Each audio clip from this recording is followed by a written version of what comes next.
Welcome to the super fast TouchDesigner tutorial series.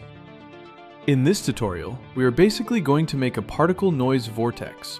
As you know, I come from the design world, and while I'd love to, and I'm slowly continuing to understand how to use more math, GLSL, and that kind of stuff, I love for my community to learn from tutorials that are really simple and that can create super interesting visual universes.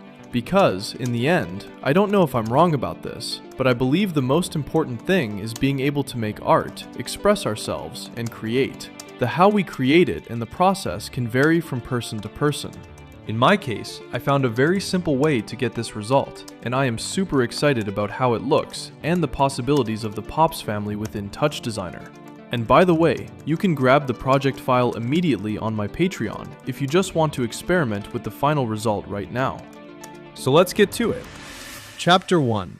Overview. The most important part of this tutorial lies in this pattern that we've been using all week.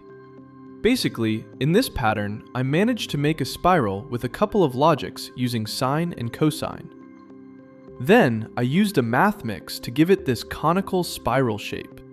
And after a few processes using particles, I've managed to create this structure. But remember that the most important part is here.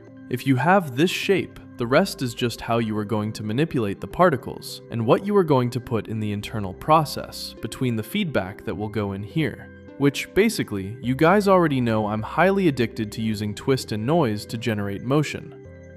Finally, we're going to see an interesting compositing technique where I've extracted certain parts of the particles to create a darker shading, which is this one over here, giving me a different depth. And with the play of shadows, plus the PBR render I've done, it allows us to have this much more interesting result of how to make a tornado. I want to remind you that, in my tutorials, the most interesting thing, and what I like trying to figure out, is how to make these kinds of shapes that would otherwise require a lot of math and understanding other concepts. Which, by the way, at some point we are going to bring into play in my tutorials. But for now, this is a super fast tutorial, so my focus and obsession are on finding the fastest way to get a result. Also, if you want to dial in your post-processing skills or find beginner courses, you can get feedback from over 400 students joining us in my school community linked below. Alright, let's jump into the tutorial. Chapter 2, Network. Now to start, drop down a pattern pop. Change the number of points to 10,000.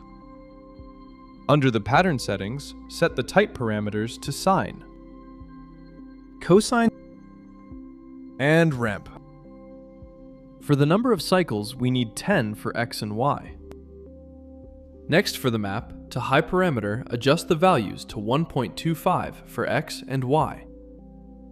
We do this to establish a base cylindrical shape generated purely from trigonometric math, which gives us an excellent starting structure for our target vortex. Now bring in a second pattern pop. Set the number of points here to 10,000, so it matches the number of points of the other pattern pop. Then change the parameter size to 1. Feed both of these pattern pops into the first and second inputs of a math mix pop. On the math mix pop change the combine operation to multiply. Set scope A to p.xy and scope B2 in 1p.xy. Define the result scope as p.xy. Wire the output of this operator directly into a transform pop. For this transform pop, set the rotate values in x to -90. In y, let's use the expression absTime.seconds multiplied by -30. Using the absTime.seconds expression here allows us to create constant clean rotation over time without needing to manually keyframe anything or using the timeline. By the way, right before we drop our nodes, I want to mention something.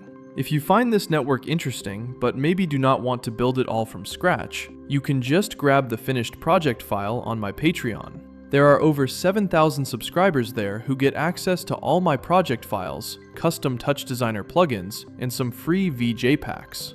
If you prefer to just jump straight in and experiment, the link for that is also in the description. Before moving forward, let us set up our system trigger. so create a keyboard in Chop. Next, add a particle pop. Set the maximum particles to 100,000. Set the birth rate to 100,000. Change life variance fraction to 0.5. Put the random seed at 1. Finally, link the start parameter to the keyboard in Chop. Okay, now add a twist pop and then change the primary axis to Y. Now adjust the strength slider to 0.01. Wire this node into a new transform pop. On the transform pop parameters, apply a rotation in Y of -0.25. Connect this operator into a noise pop. Change the period to 2, and the amplitude to 0.001. Under the output parameters, set the combine attribute scope to p.y.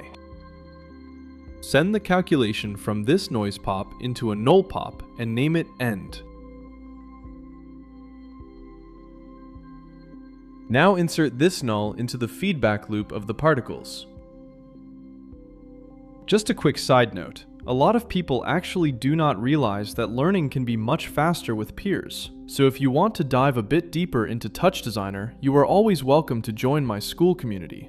We have over 400 students learning together right now. It is a great place to find beginner courses, get feedback on your project files, and just network with other creators. If that sounds helpful to you, I will leave the link down in the description. Out of the null pop wire, a new pattern pop. Set all 3 type parameters to ease up, ease down. Change all 3 map to high parameters to 360. Jump to the output parameters and set the output attribute scope to rot. Also, flip override automatic attribute to on.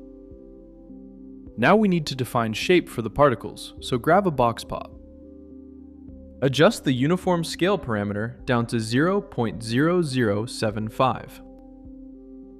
Now connect it to the first input of a copy pop. Attach our earlier prepared pattern pop into the second input of this copy pop. On the copy pop parameter's turn, template rotate to on. Create a select pop and grab the previous node. Now send it into a geometry comp. Set the translate Y value to 0.2 and the scale to 1.5. For this geo, create a PBR mat. Modify the roughness parameter to 0.5. We are generating a split layer. Duplicate the select pop. Let's place this over here. Feed it straight into a delete pop. Change the operation field to keep selected. Choose the attribute to P1 and set the value to 0.397. Forward this into a second delete pop. Set the operation to keep selected as before, but configure the pattern parameter to 1 every 10 points. Copy the box pop and change the uniform scale to 0.0085. Route this newly scaled shape into the first input of another copy pop, and plug the delete pop into the second input. Let's make a copy of these 3 render nodes and change the select input to this last copy pop.